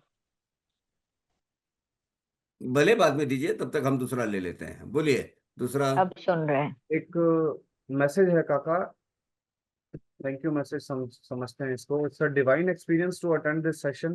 Thank you so much Kaka for explaining teachings of Baba in such a simple way. ये अंशु टंडन जी हैं, इनका मैसेज। अच्छा, अंशु तन्ने, ये जो पहली बार जो ज्वाइन हो गई है, अच्छा। Thank you Anshu ji. Ricky, जो पीछे पीठ पीछे दूसरों को गलत बोलते हैं और सामने से अच्छे बनते हैं, तो मैं उनके मुंह पे बोल देता हूँ कि आप उस व्यक्ति की ऐसा बोल रहे थे पीठ पीछे, और फिर वो मुझ पे लाल हो जाते हैं। और क्या ऐसा मेरा करना गलत है? अगला बेटा, भी गई और है, मैं एक ही अगला भी। ये तू और मैं एक ही पलड़े के हैं। नेक्स्ट, मेरा भी स्वभाव यही है। मैं नेक्स्ट भी जाए। पीठ पीछे वालों को सामने बोल देता तूने ऐसा ऐसा किया था और ये किया था। और उसमें मैंने बहुत सारे दुश्मन खड़े किए हैं। ऐसा एक तो उसमें करिए। वो एक तो एक बेटा, लेकिन एक है, तुझे अभी बहुत कुछ सामने आना है रिकी। ये आदत गलत है, अपने स्वभाव का एक हिस्सा है। मैं झेल पाता हूँ, ले लेता हूँ, कभी कभी बहुत बड़े बड़े लोगों से भी पंगा ले लेता हूँ। लेकिन मुझे बाद में पता चला यार ये दुनिया ऐसी छलावा वाली है, इसकी में कोई ठिकाना नहीं है। सामने से मुस्कुरा के नमस्कार करो। सच लोगों को हजम नहीं होता बेटा, और गलत हम बोल सकते नहीं। उसके दुश्मन है बहुत, आदमी अच्छा होगा, वो भी मेरी तरह इस जगत में तन्हा होगा। आप तन्हा होना चाहते हो तो ऐसा करते रहो, लेकिन समझ जाओ मैंने भी यही गलतियां आज तक की है। इसका मतलब ये नहीं कि मैं सच बोलना छोड़ दिया हूं, लेकिन तुम गलत हो ये बोलना बंद कर दिया। तुम गलत है, तुम ये किया वो गलतियां, लेकिन मेरी आदत यह है सच बताने की। सच बताने की, तुमने ऐसा क्यों किया, ये ऐसा करना छोड़ दो। बस उसमें अलग तरीके से उसको बताओ, है होना ही चाहिए, ऐसा बोलने की जगह अरे यार होना चाहिए वो, बस ऐसा चेंज कर दो। समझे बेटा? जी काका, एक निशा जी का क्वेश्चन ले लेते हैं लास्ट। काका, जो भक्ति भाव मुझे साईं के लिए आता है, वो मुझे अपने ही गुरु के प्रति क्यों नहीं आता? ये निशा जी का क्वेश्चन है। फिर वही भाई, गुरु एक है। आपके भक्ति भाव आपके साई के लिए आता है, वो मुझे अपनी ही गुरु के प्रति क्यों नहीं आता? आपके गुरु कौन है भाई? जो भी हो गया। सुधांशु जी महाराज दिल्ली से हैं। ऐसा है, आप उनसे ज्ञान लेती हो। जी। सुधांशु महाराज एक सदगुरु तत्व है, आप उनसे ज्ञान लेती हो, लेकिन भक्ति रस से जुड़ी नहीं हो उनसे। नहीं, हाँ, भक्ति रस से किससे जुड़ी हो? साईं से। बाबा से। बाबा की योजना ये है, मेरे साथ भी की है उन्होंने। कुछ दीक्षणों के लिए, कुछ दिनों के लिए मुझे 5-6 साल, 4 साल एक जगह छोड़ दिया था समझ लेने के लिए। वहां से मैंने साई सचेत के बारे में वगैरह सब ज्ञान प्राप्ति वगैरह सब कर ली थी। मुझे बाबा ने ऐसी कुछ परिस्थितियां खड़ी कर दी, विड्रॉ कर दिया वहां से। तो आपको ये समझ लेना है कि आपके नियत गुरु कौन है और अनियत गुरु कौन है। आपके नियत गुरु है बाबा स्वयं। आप गुरु क्या करते हैं, कभी कभी दूसरी जगह भेज देते हैं, जा फला फला जगह जा और ये सीख के आ जा, जा वो उधर जाके सीख के आ जा, जाके उधर ये जाके सीख के आ जा। यही आपके साथ हो रहा है। You got to identify first कि आपके वो गुरु है या नहीं है। आपके गुरु अलग है, आप समझ कुछ आ रही है, हाँ, लेकिन आपने गुरु के स्वरूप उनको मान लिया है, ये भी गलत नहीं है, क्योंकि ये आज्ञा अपने नियत गुरु की है कि जा तू 4 शब्द सुन, पढ़ ले, यहाँ कुछ क्या बोलते हैं क्लैरिटी ले ले, थोड़ा फिल्टर कर ले, फिर तुझे पता चलेगा। नियत गुरु कौन है बाबा? कंफ्यूज हो बाबा ही गए। है, अच्छा। बाबा आपके गुरु है। वो भले परमेश्वर है, गुरु के रूप में आए हैं तो वो आपके गुरु है। मुझे तो आपके कहने से तो ऐसा लग रहा है, अभी आपके ऊपर जी। लेकिन जो गुरु जिनको सुधांशु महाराज को जो आप जानते ये थे, उनमें भी आप बाबा का ही दर्शन पाओ, और बाबा में भी उनका दर्शन पाओ। ये योग, ये सायुज्यता हो जाएगी, आपका प्रॉब्लम सॉल्व हो जाएगा। ठीक है? ठीक है, थैंक यू काका। No mention. थैंक बोलिए। यू और निशा जी, थैंक यू। एक लक्ष्मी जी का प्रश्न है, उन्होंने हैंड रेस किया हुआ है। लक्ष्मी जी प्लीज आप अनम्यूट करके अपना क्वेश्चन पूछ सकते हैं।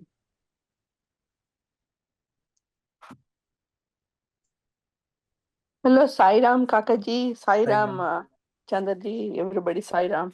Hi, मेरा प्रश्न ये है कि काका जी ने बोला था पहले जीसस के बारे में, क्रास क्रास में जितना बोझ उठाना है ऐसा बोला था ना। क्या बोला था? उसके आपने बोला था ना काका जी, जीसस जितना भार उठाता है, like how much he can take the pains नहीं, फॉर मैं समझ अदर्स। नहीं पाया, आप क्या जाओ बोल रही है, मुझे समझ में नहीं आया। जितना भाव क्या? आपने बोला था कि जीसस ने गुरु शिष्य के बारे में बोला था ना, आपने 5th चैप्टर का। तो हाँ, उसमें आपने बोला था कि फॉर एग्जाम्पल से जीसस के बारे में भी बोला था आपने, है ना जी? Jesus Jesus cross cross cross पे जीसस को क्रॉस करते हैं ना, क्रॉस पे लगाते हैं ना, तो कितना बोझ उठाया उसके बारे में बोला था ना, उसके बारे में हाँ थोड़ा सा मुझे और ज्यादा information like I want to get more information about that, like how you are saying. समझ में आया आपको? हाँ, मतलब मैंने ये जो बोला कि जितना आपका भार ढोने की क्षमता है उतने ही वजन का हम्म, ये क्रॉस आपके कंधे पे हमेशा जिंदगी भर लगाया जाता है। ये बात सही है कि भगवान आपकी क्षमता जो ढोने की है उससे ज्यादा वजन आपके कंधों पे डालता नहीं है। ये एक्सप्लेनेशन है उसका। मतलब आपके ओहो, सफरिंग जो अनबेरेबल होगी यहां तक वो लाता नहीं कभी भी। लेकिन आपकी क्षमता अनुसार, अब देखिए,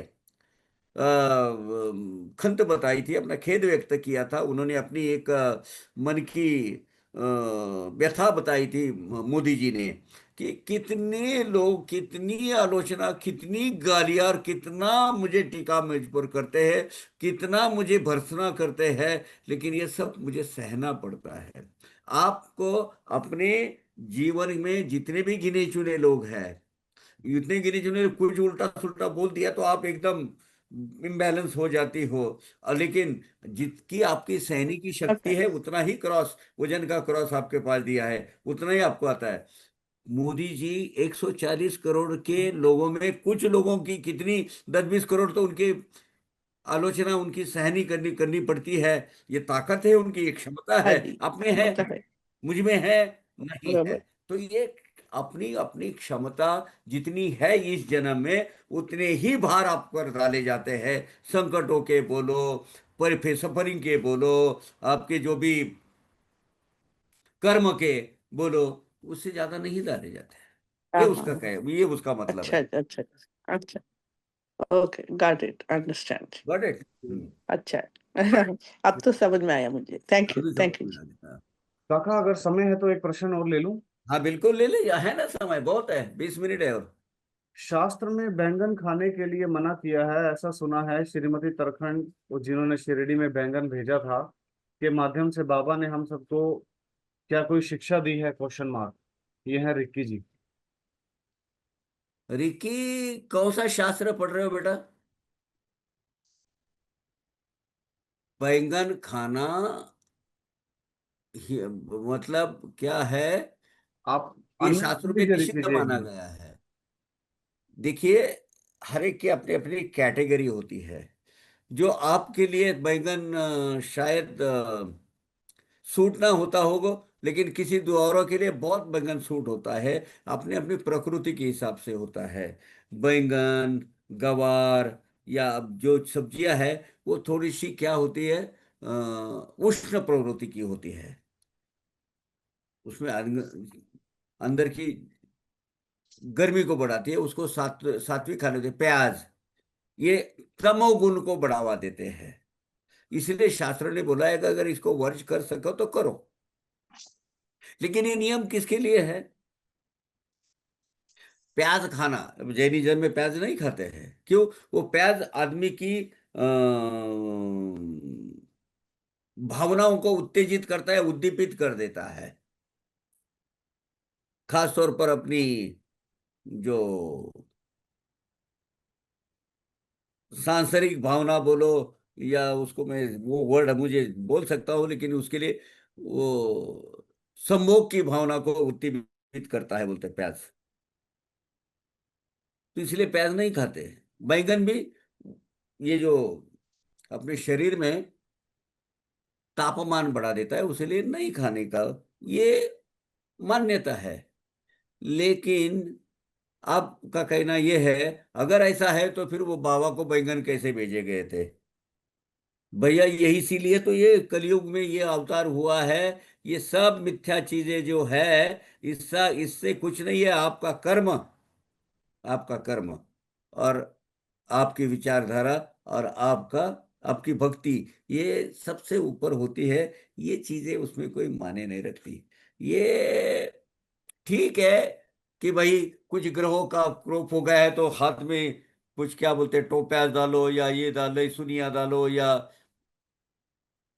अपना अपना शास्त्र है, अपना अपनी मान्यता है। आप उसमें मान्यता रखते हो तो मत खाइए, लेकिन बाबा को कोई उसका असर नहीं पड़ता। बाबा ने तो प्याज भी खा रहे थे जो योगी के लिए। और वो भी कौन, बाबा ऐसे वैसे नहीं, राजाधिराज योगीराज। इस चीजों का उस पर क्या फर्क असर पड़ेगा भाई? I hope I answered your question.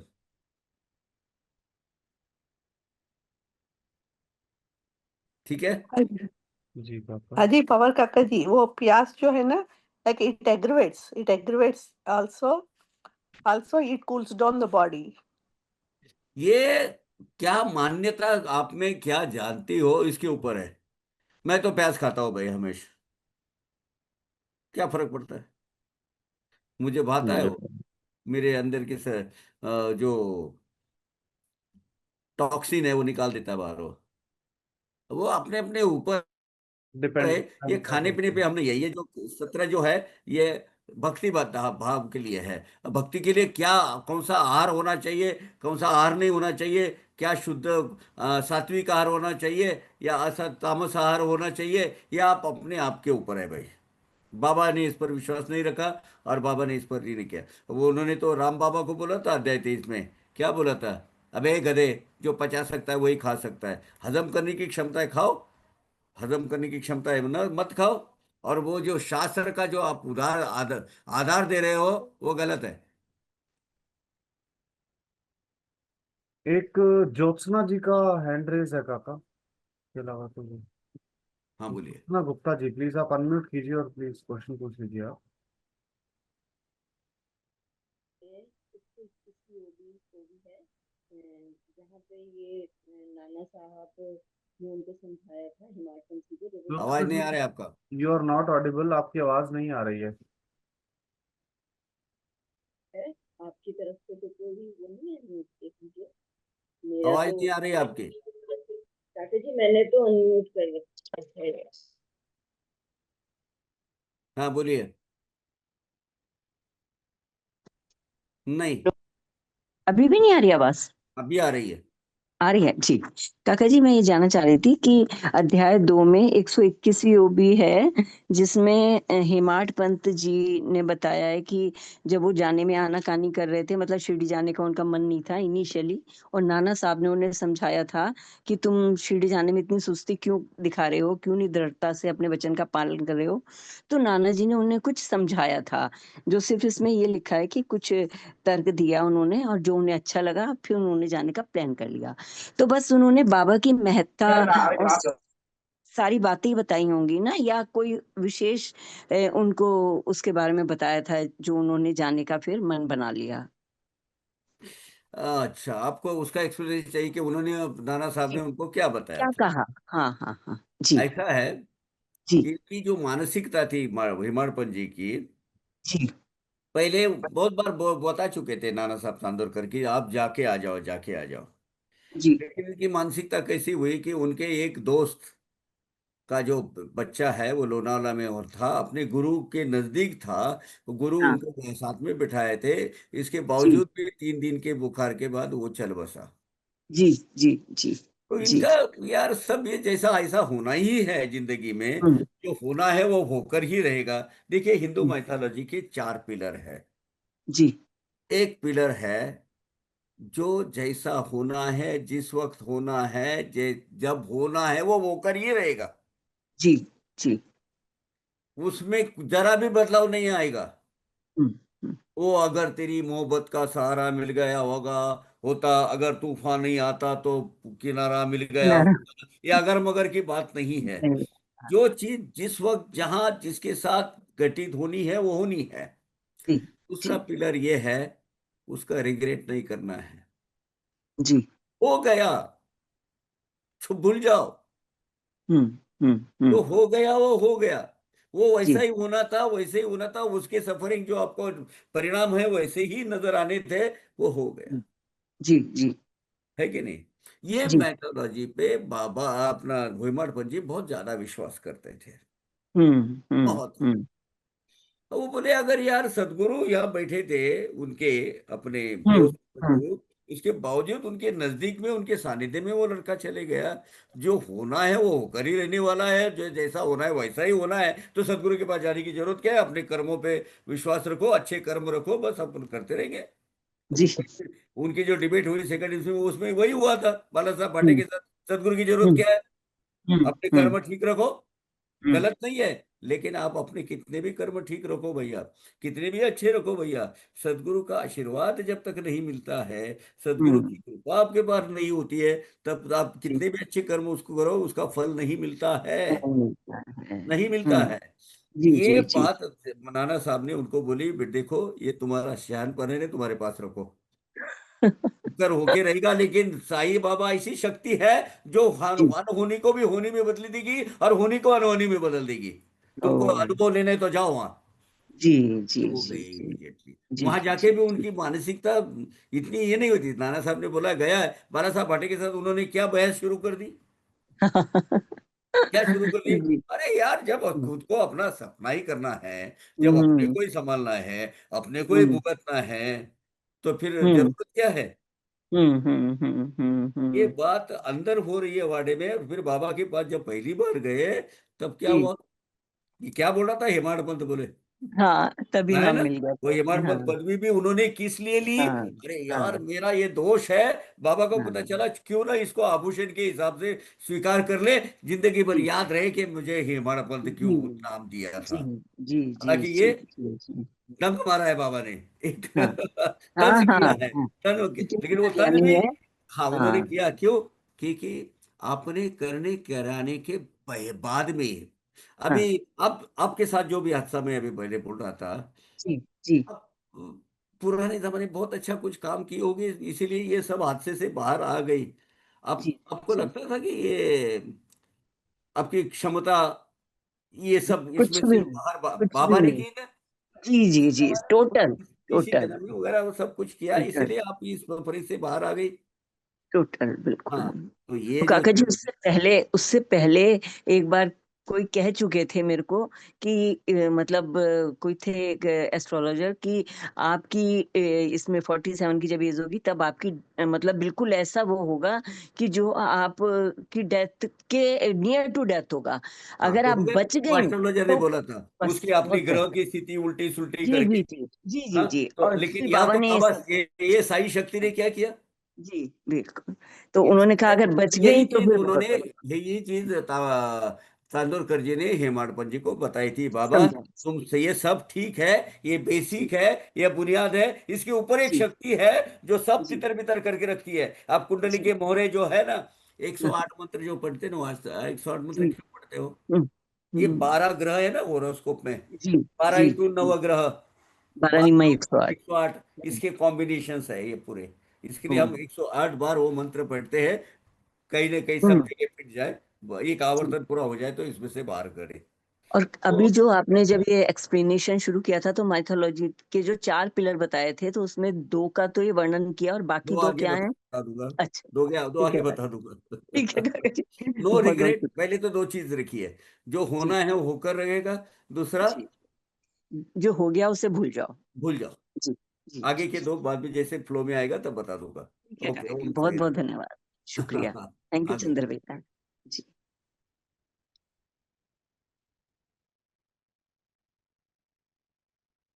जी काका, एक रिकमेंडेशन काइंड ऑफ हाँ, आइए ना, लिखा है बता कि दीजिए, कोई बात नहीं।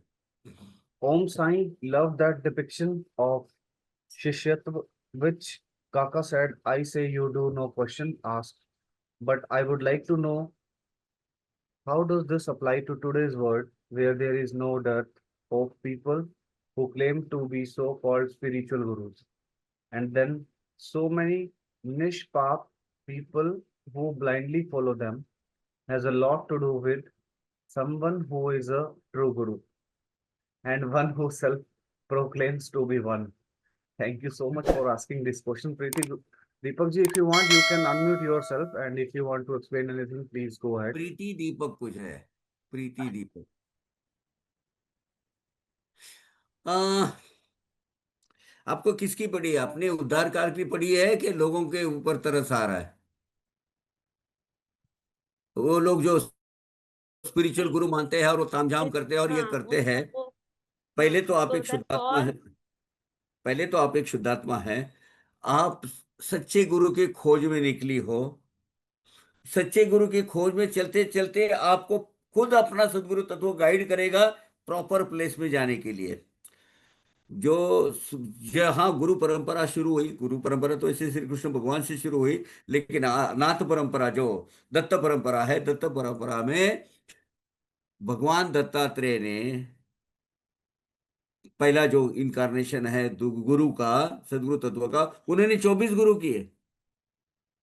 24 छिपकली, चींटी, इन्होंने भी गाय, इनको भी उन्होंने गुरु माना है। इनसे एक एक गुण ले लिए हैं। अब ये इन सर्च ऑफ दैट, ये जो डर था अगर आपको मिलता है और वो क्लेम टू बी स्पिरिचुअल गुरु, ये आपको कब पता चलता है? जब उसका सही स्वरूप आपके समझ में नहीं आता है। पर फिर आप वहां से हट जाते हो। तो ऐसे सदगुरु की खोज में नरसिंह स्वामी महाराज हिज हाइनेस, जिनको आखिरी में उनके सदगुरु मिले, 11 साल, 11 long years he was in search of his real Guru, destined गुरु। और वो बाद में शिरडी में जाके मिले उनको। तो ये आपका प्रवास है, लेकिन मुझे आपके प्रति बहुत रिस्पेक्ट इसलिए बढ़ गया कि you are in search of. और सर्च करते करते आपको जो आदमी बहुत बड़ा लगता था, सामने जाके ये तिनके से जैसा छोटा लगना चालू कर देता है। वो होता है, मेरे साथ हुआ है अब तक। और फाइनली मुझे, नहीं नहीं बाबा ने किया ये, चारों तरफ घुमाया, 2-4 जगह घुमाया, और बाद में पता चला कि नहीं, मेरे गुरु, मेरे डिस्ट्रिक्ट गुरु मेरे साइनाथ है। ये आपका प्रवास शुरू कर दीजिए, ऐसे लोग आएंगे, आपका मन खुद उससे उब जाएगा, आप उससे हट जाओगी, दूसरी तरफ आओगी, जब तक कि आप प्रॉपर प्लेस में नहीं जाती हो। No no, not in quest of any guru. हाँ? मेरे लिए तो बाबा ही है। जोर जोर आई एम नॉट बोलिए। इन क्वेस्ट ऑफ एनी गुरु। नहीं, मेरे नहीं लिए तो फिर बाबा ये ही जो है। आई जस्ट सिचुएशन है ये वांटेड आपकी आप बीती है। ये इसीलिए था क्यों। हाँ, वो इसलिए क्योंकि नहीं नहीं नहीं बहुत नहीं, पहले आस तो पास आपका हम देखते देखो, वो how you know that, garden करते हैं। नहीं नहीं, how you know that spiritual gurus are just so called? Is it your not personal all, experience? Not all, हाँ, नहीं नॉट नहीं ऑल। आई हैव नहीं नहीं नहीं, scene. you are telling people who claims to be so-called spiritual guru. What made you to tell this statement? Have you experienced it yourself? हो From क्या नहीं? what Sapriya said, अगर yeah. नहीं है तो ये ऐसा कहना गलत है, क्योंकि मुझे श्रद्धा है उन पर, वो उनको फॉलो करते हैं। आपको अगर गलत लगता है उनको लगने दो। तुम्हारे आपके गुरु कौन है? साईनाथ भगवान। ऐसा लगाओ, अ- औरों की श्रद्धाओं पर, औरों की भावनाओं पर तंज मत करो। अगर ये आपका स्वभाव, आपका, मैंने तो पहले आपको जो बोला है, ये स्पिरिचुअल गुरु आपका खुद का अनुभव है, तो अच्छी बात है, आप वहां हट जाओ। लेकिन दूसरों की आस्थाओं पर, दूसरों की श्रद्धाओं पर कभी भी टीका टिप्पणी नहीं करना। ओके बेटा? ओम साई राम। आगे जी उपासना। काका, एक और क्वेश्चन है, वो है हम्म, उपासना जी का। Thank you so much, Pawar Kaka. Whatever bad happens to us is because of our own karma, and whatever is happening. good happening to us is just because of Baba's grace and love. Is it right? Yes. Yes, this is नहीं नहीं, लेकिन एक बात है, जब what ever happening with us, definitely it is our bad Karma. लेकिन ये आपको ये जो ताकत, ये जो सोच, ये विचारधारा देने वाली शक्ति कौन है? आप तो आपको दूसरों को कोसती थी, मैं ऐसी हूँ बिकॉज ऑफ मेरे पति की वजह से, अब मैं इसका वजह होते मेरी लड़की की वजह से, क्या करूँ भगवान, मेरा नसीब ही ऐसा है, ये लोग ऐसा ये करते हैं वो करते हैं, ये जो विचारधारा से बाहर निकाली, नहीं यार ये मेरे साथ गलत हो रहा है बिकॉज ऑफ मेरे बैड कर्मा की वजह से हो रहा है। ये अकल किसने दी? साईनाथ भगवान ने। साईनाथ भगवान ने दी। तो साईनाथ भगवान ने दी, तो वो आपको उलझा हुआ एक मैच्योर्ड भक्त बनाने की प्रोसेस भगवान ने स्टार्ट की। So what is happening with us is good because of my Baba. What is bad? It is because of my bad karma. यही तो है पाप पुण्य का अकाउंट जीरोराइज करने की चांस। जो बुरा होता है वो मेरे कर्मों से, जो अच्छा होता है बाबा को अर्पण। Okay Upasana ji? I think I answered your question. Yes, yes, yes. Thank you so much, Kaka. Thank you so much. Information. हाँ जी काका, ये अभी और कोई क्वेश्चन नहीं है काका आगे। और आज ओके। बहुत सारे क्वेश्चन आए और बहुत ग्रेसफुली आपने आंसर किया काका, इतनी एक्सप्लेनेशन के साथ। जो दूसरों के भी जो डाउट्स होते हैं वो भी क्लियर हो गए। ऐसा तो मेरे यही तो तो माइंड में सत्संग की आते महती रहते हैं, है। वो क्लियर होते जाते सत्संग हैं, की मैं पूछता महती ये नहीं हूँ होती है उसके ना लिए। कि देखिए, human design everywhere is the same, yes. whether you are American or you are French or you are German or British or you are South Indian or you are South African, everywhere human design is same। तो ये जो rules है वो rule सबके लिए apply same होते हैं। तो हम जो अपना सत्संग का माध्यम यही है कि जो मुझे कठिनाइयाँ आ रही है, आज ये व्हाट्सएप यूनिवर्सिटी निकली है ना, उसका ज़्यादा कुछ लोग होते हैं ना, अपनी काकी है ना, ये अभी इधर बाजू में बैठी थी, जितनी भी वो बीमारियों का वो मिलती है ना, वो वहाँ की सिम्टम्स और उसके लिए दवाएं, उसको लगता है ये अपने लिए होती है, हर एक बार कुछ ना कुछ ऑर्डर करते रहती है। वो भी नहीं है, वो ज्यादती हो गई। लेकिन अपने को सत्संग के माध्यम से हमें अपना आध्यात्मिक उन्नति कर लेना है। ओके। और उसके लिए ये सत्संग है, और इसीलिए तो दूसरे की जो दूसरे के जो सफरिंग्स है या दूसरे की समस्या है वो अपने को अपनी लगती है कि अपन भी वैसी में से है। है ना। चलो ठीक है। तो एक आरवी साईं जी पूछ रहे हैं कि कैन आई आस्क, मैंने उनको बोला कि अगर ask ask short ask last question है तो क्वेश्चन, प्लीज आप पूछ लास्ट सकते क्वेश्चन, हैं। This will be last question. अगर कुछ लंबे डिस्कशन है लास्ट वीक की तरह तो हम नेक्स्ट वीक लेंगे। काका जी ओम साई राम। ओम साई राम जी। हाँ जी काका जी, सिर्फ एक क्वेश्चन था, आपने वीरभद्र जी महाराज जी का जिक्र किया था। हम्म। तो जो मंदिर एक वीरभद्र जी का है सीडी के बाहर, मतलब गांव के बाहर है, वो तो अलग। हाँ जी बाबा जी से रिलेटेड कोई लीला है उनकी? क्योंकि वो हमेशा दशहरे के दिन एक ध्वज लेकर आते हैं और द्वारका माई से फिर लेके दोबारा वीरभद्र मंदिर में जाते हैं और वहां पर उसको मतलब मंदिर के ऊपर लगा देते हैं। तो उससे कोई रिलेटेड कोई लीला है या कोई वीरभद्र मान्यता है? नहीं, कौन से दिन होता है ये? विजयादशमी के दिन। हाँ जी, दशहरे वाले दिन करते हैं और उसके बाद वो सारे गांव में पूरे सीढ़ी में घुमाते हैं और फिर नारियल तोड़ के जो उसका कोना है उसको पूजते हैं वो। भैया इसके बारे में ना मैं कुछ ज्यादा जानकारी नहीं रखता हूँ। ये क्या रिचुअल कब शुरू हो गया, कब खत्म हो गया, क्या पैदा गया, कुछ नहीं जानता हूँ मैं इसके बारे में। वीरभद्र एक रुद्र स्वरूप है, और वो राहता से जो है ना, हाँ जी। अपने वहाँ उससे ये संबंध है, संबंधित है ये जो कथा। अभी वीरभद्र जो शिरडी में है, उसमें ये लीला कब स्टार्ट हो गई, गांव की जो परंपरा कब शुरू हो गई, क्या हो गई, इसके बारे में मैं जानकारी लेकर आपसे बात करूंगा। ठीक है काका जी, बहुत बहुत शुक्रिया Kaka ji. Om Sai Ram. Thank you Aarvi ji. Om. Thank you Kaka ji. Om Sai Ram. चलिए ओम आज का साईराम काका, प्रश्न एपिसोड उत्तर यहाँ का खत्म करते सिलसिला हैं। यहाँ समाप्त हुआ है। अभी किसी का कोई क्वेश्चन? अच्छा, सुजय भैया के लिए सब जन प्रार्थना कीजिए। He is the mentor and main pillar behind this. Om Shri Sai नाथाय नमः।